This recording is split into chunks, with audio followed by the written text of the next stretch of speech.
Сәлеметсіздер ме, құрметті студенттер? Тау-кен кәсіпорындарының құрылысы пәні бойынша бейне дәрістік сабаққа қош келдіңіздер. Бейне дәрістік сабақты жүргізуші бүгінгі 6-шы дәрісте кіріспе бірінші бөлімінің бірінші тақырыбын тау-кен кәсіпорындарының құрылысы және жобаландыру жөнінде жалпы мәліметтер 4-ші тақырыпшасы жобалау жұмыстарын ұйымдастыру, қоршаған ортаны қорғауды қарастырамыз. Жобалау жұмыстарын ұйымдастыру, қоршаған ортаны қорғау. Жобалау жұмыстарын ұйымдастыру, көмір шахталарын жобалау бойынша бірінші мемлекеттік жобалау ұйымы 1925 жылы Харьков қаласында құрылған болатын.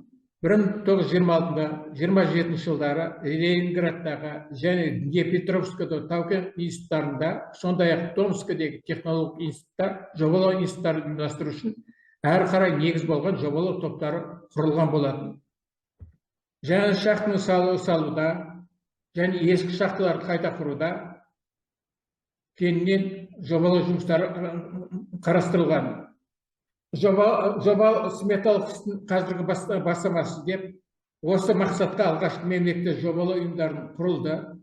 Кейінгі жылдары индустриалдық құрылыс көлемінің кеңейтілуіне қарай көмір өнеркәсібі объектілерін жобалау бойынша салалық жобалау институттары ұйымдастырылған болатын.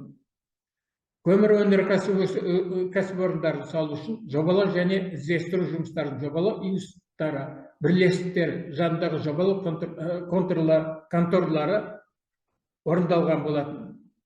Пайдалану трестері мен комбинаттары жүзеге асырылатын құрылыс объектілері үшін жобалау жұмыстарын тәртіп бойынша комбинаттардағы жобалау конторлары орындалған.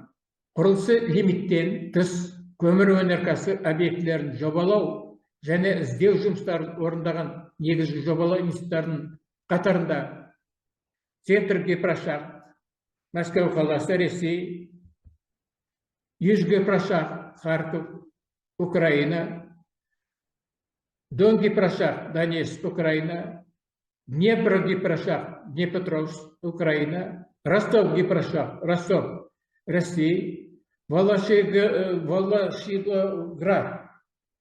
Россия, Қарағанды Гипрошахт, Қарағанды, Қазақстан, Мосбаспроект Тула, Россия, Гипрошахт, Тбилиси, Грузия, Урал Гипрошахт, Свердловск, Россия, Дальний Гипрошахт, Владивосток, Россия, тағы басқалары болып табылады.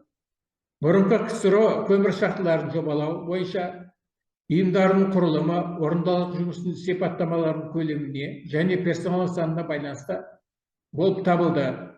Көмір шахталарын жобалау бойынша жобалар институтының үлгілі құрылымы құрылды. Жобалау институттары персоналының саны 500-ден 1200 адамға дейін жеткен болатын.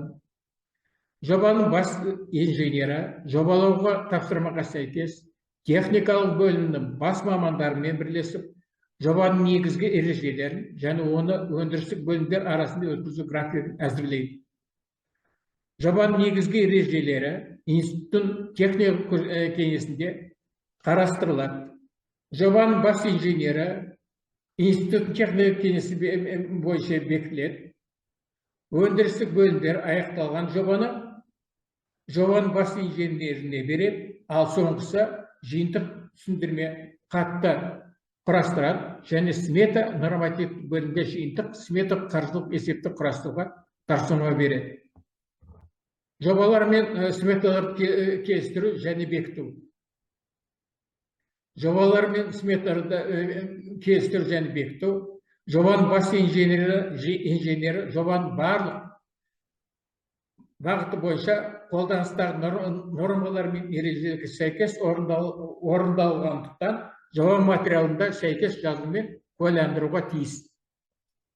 Жеке жағдайларда объектін жобалау кезінде қолданыстағы нормалар мен ережелер талаптарынан жартылай ауытқу қажеттілігі пайда болғанда, бұл ауытқуды жобалау ұйымы сәйкес органдармен, оны нормалар мен ережелер бекіткен министрліктермен және ведомстволармен белгіленген тәртіппен алдын ала келісілуге тиісті.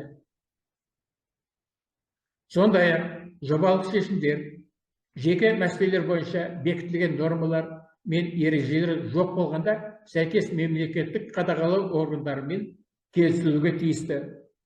Жобалар бойынша құрастырылған кәсіпорын құрылыстары арналған жиынтық смета бекітілгенге дейінгі ұйымдармен, құрылыс министрліктерімен және оның талаптары бойынша бас мердігерлермен келісілуге тиісті. Сметаларды жобалау ұйымның қатысуымен жобаға тапсырыс беруге келістіріледі. Сондай-ақ жобалық шешімдер жеке мәселелер бойынша бекітілген нормалар мен ережелер жоқ болғанда сәйкес мемлекеттік қадағалау органдарымен келісімге тиіс болуға қажет. Жобаларды бекітудің мынандай тәртібі белгіленген. Республикалық, министрлік немесе өндірістік бірлестіктердің комбинаттары бойынша сметалық құны 3 миллион сом және одан да жоғары болған жағдай еліміздің көмір өнеркәсібі министрлігі бекіткен жоба бойынша аса ірі кәсіпорындар мен ғимараттардың жобаларын көмір өнеркәсібі министрлігінің ұсынуы бойынша министрлер кеңесі бекітеді. Қоршаған ортаны қорғау, тау-кен кәсіпорындарын жобалау және құрылыс кезінде қоршаған ортаны қорғау үшін келесі негізгі талаптар қойылады. Тау-кен кәсіпорындарын жобалау кезінде жыныс үйінділерін және тағы басқаларды қара аймақтық топтастырады, сондай-ақ қажетті жаққа орналастырады, әсіресе тұруға жарамды массив тұсында. Ғимараттар табиғи жарық түсетін және желдетілетін жаққа орналастыру қажет. Тау-кен кәсіпорындарын атмосферасындағы ластаушы заттарды тарататын жағдайды анықтайтын коэффициенттерді және метеорологиялық сипаттаманы білу қажет. Су қорларын нәтижелі қолдану үшін сумен жабдықтау және суды жеткізу схемаларын істеу қажет. Демек, пайдаланушыларға суды жеткізу торабын, канализациондық коллекторларды тазарту жүйелерін қарастыру қажет. Тау-кен кәсіпорындарын құрылысы кезінде және бүлінген жерді қалпына келтіру санитарлық гигиеналық бағытта болуы қажет. Демек, қоршаған табиғи ортаны бүлінген территорияның жаман әсерінен сақтап қалу, жерді қалпына келтіру жұмыстарының құрамына мыналар жатқызу болады. Жер бетіндегі ойық жерді, қазан шұңқырларды құрғату және көміп тастау. Кен көлік және кен құрылыс жабдықтары шу және дірілдеу деңгейі бойынша қызмет көрсететін персонал үшін қажетті стандарттарға сәйкес болуы қажет. Қолданылған әдебиеттер, тау-кен кәсіпорындарының құрылысы, жер асты тау-кен жұмыстарын дайындау қозғаларын жүргізу технологиясы және тау-кен кәсіпорындарының құрылысы пәні бойынша құрылыстық жобаны орындауға арналған әдістемелік нұсқаулар. Дәріс аяқталды. Келесі 7-ші дәрісте 2-ші бөлімнің шақты оқпаны салудың 1-ші тақырыпшасын құрылысын дайындық кезеңі оқпандары жөнінде жалпы мәліметті қарастыруламыз. Назарларыңызға рахмет.